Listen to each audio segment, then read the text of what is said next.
Do you want to make your budget camera look and sound cinematic? It doesn't matter what camera you're using, whether it's an old cheap DSLR camera or even your smartphone. Because today I'll be sharing with you my tips that will take the audio, lighting, exposure, and scenery of your videos to the next level. So let's dive into how you can change your videos from looking and sounding like this to looking and sounding like this. Now, starting off with audio, my first tip would be to not use the internal microphone that's built into your camera. And this is because the audio on the camera's internal mic is probably not going to sound very good, and especially if you're doing a talking head video like this where you're sitting about 2 feet or so away from your camera, the audio is not going to come out very clear, and there's also probably going to be a lot of echo. So I definitely recommend investing in an external mic, and with your external mic, you're going to want to keep it as close to your mouth as possible, like I am with my microphone that I'm using right now. And some good microphone recommendations would be, for number one, the Hollyland Larkin 2s, and I actually have them over here, and these are great if you're looking for an affordable, versatile wireless mic system, as it only comes at $119 for the combo version, so it shouldn't break the bank.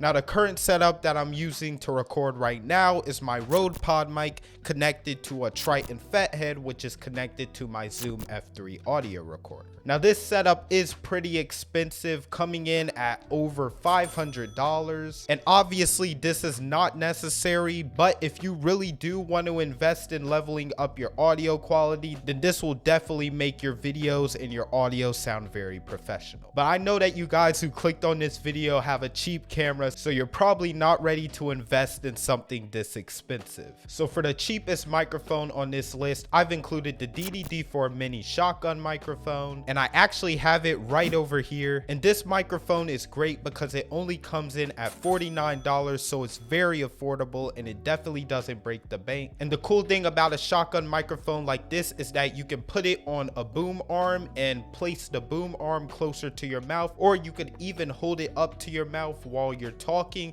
to get clearer and crisper audio. But just remember that if you want to do this, then you're gonna want to have a long cable that'll be able to reach your camera from where you're sitting or standing and where the camera is. And I've actually used this microphone for my talking head videos before, boomed onto my boom arm, which is actually right to the left of me. And I'll leave a link to the 10-foot Rode cable that I used to extend the length for this shotgun microphone, as well as this mic setup and the Hollyland Larkin 2s down in the description below. Now, like I said, I know that those of you who are currently watching this video right now have a cheap camera. However, I definitely think it's worth investing at least a little bit of money into an external mic that's the same or at least similar to the ones that I mentioned. And now moving on to lighting. Now, when it comes to lighting, you're going to want to either use natural light coming in from your windows or invest in some external lights and place them behind your camera or to the side of your camera at about a 45-degree angle. But I personally recommend investing into some key lights because they'll allow you to record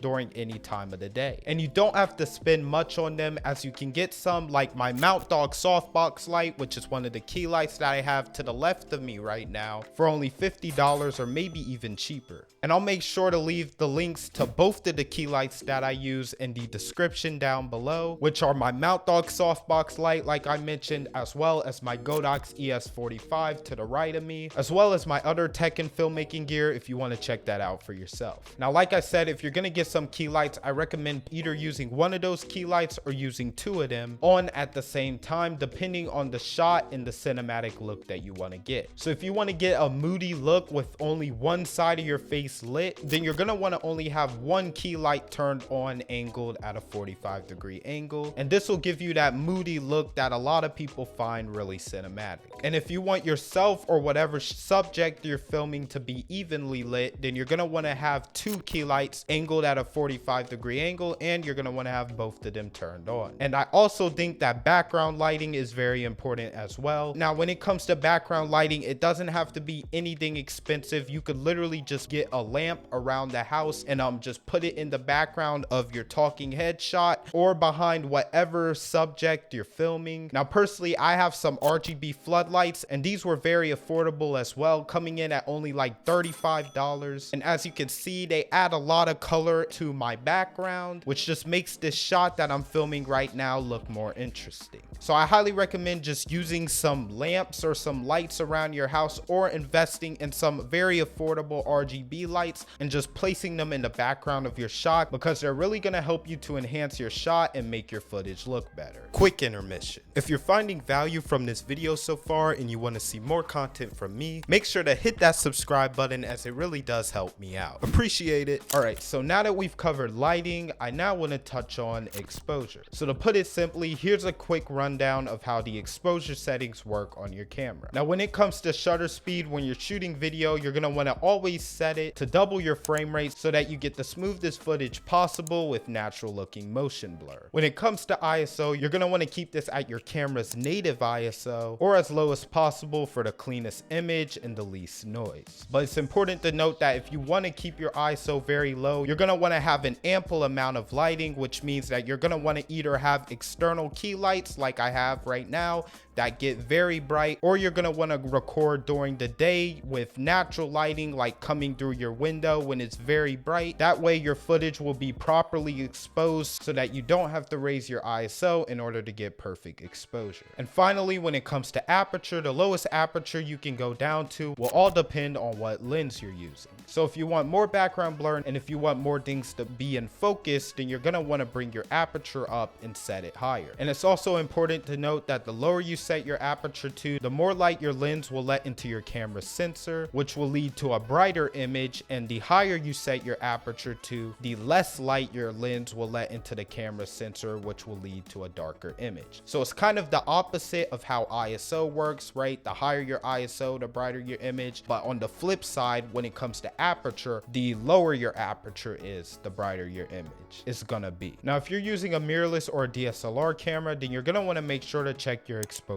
compensation. You're gonna want this number to be as close to 0 as possible. And you can also use something called a zebra setting if your camera does have one when you're filming yourself. And personally, the camera I'm using to record right now, which is the Sony ZV-10, does have one. And on this camera, I have my zebra setting set to 70. That way, when I see lines on my face, I know that I'm properly exposed. And if you're recording on a smartphone, do not worry, because you can also adjust the shutter speed and the ISO on your smartphone camera with these two apps. Now, if you're using an iPhone, then you can download the Final Cut Camera app, which will allow you to adjust both your shutter speed and your ISO manually. And if you have an Android phone, then you're going to want to use the Blackmagic Camera app, which will also allow you to adjust these settings. And by manually adjusting these settings, instead of having them set to the auto settings that your phone has them set to by default, it'll definitely make a noticeable difference when trying to get that cinematic look and professional quality in your videos. And in post, I'll show you some quick clips right here of how the footage on my iPhone 12 Pro looks without using manual exposure settings and proper lighting, versus how it looks when I do have proper lighting and when I do dial in my exposure settings manually, just so you can see how big of a difference it makes. Pretty huge, right? All right, so now that we've covered audio, lighting, exposure, when it comes to making your cheap camera look cinematic, the only thing that I have left to touch on is scenery. Now, your scenery is going to be the background of your shot. So when you think of scenery, think of background decorations like posters, panels, RGB lights, or wall lights. And if you're shooting outside, just think about the background of wherever you're filming, whether you're vlogging or filming someone else or whatever it is. Now, this is actually something that I need to personally work on. As you can see, the background of this shot right here, I have no posters, no wall lights. I do have the RGB lights, so background lighting does help improve the scenery or the background of your videos. But like I said, I have no posters or wall lights or panels on this side of my wall. But I am definitely looking to change that soon so that I can make this talking head shot right here look even better. But anyway, scenery plays a huge role when it comes to the quality and the professionalism of your footage. So whether you're filming indoors or outdoors, whether you're filming yourself, someone, or something else, try to find an area or a background that looks clean or that looks visually appealing for the main subject subject that you're filming. Now, if there's anything that you take away from this video, I hope that it just goes to show that you don't need a super expensive camera or even audio setup to get professional looking and sounding footage. And you can even do it with a smartphone. So next time you're filming, try these tips out for yourself and let me know how big of a difference it makes in the comments below. Thanks for watching, and I'll catch you in the next one. Peace.